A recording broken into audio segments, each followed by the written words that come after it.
CM KCR తెలంగాణను ఆఫ్ఘనిస్తాన్ లాగా మార్చారని తాలిబాన్ల నాయకుడు కేసీఆర్ అని వైఎస్ షర్మిల విమర్శించారు. రాష్ట్రంలో తాలిబాన్ల రాజ్యం నడుస్తోందన్నారు. బోడుపల్ అభయ ఆసుపత్రిలో చికిత్స పొందుతున్న అడ్వకేట్ యుగంధర్ ను షర్మిల వెళ్లి పరామర్శించారు. ఆయన ఆరోగ్య పరిస్థితిని అడిగి తెలుసుకున్నారు.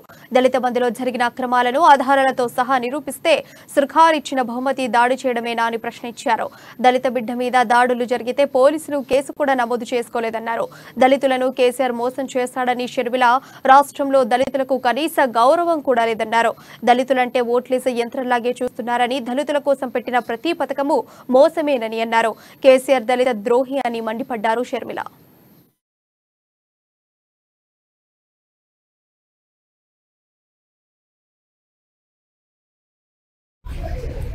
ఇది ఎక్కడి రాజ్యం అని అడుగుతున్నారు. ఇది ఆఫ్ఘనిస్తాన్ కల్పించడం లేదా అని అడుగుతున్నారు.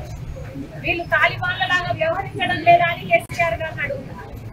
అసలు పోలీసులు మీ ఇంటి పనివాళ్ళ, లేకపోతే బీఆర్ఎస్ పార్టీ కార్యకర్తల, లేకపోతే ఆఫ్ఘనిస్తాన్ లా పరిపాలిస్తున్న ఈ తెలంగాణకు తాలిబాన్ల సైన్యమా? మీ తాలిబాన్ల సైన్యంలా మీరు వాడుకుంటున్నారా పోలీస్ శాఖ?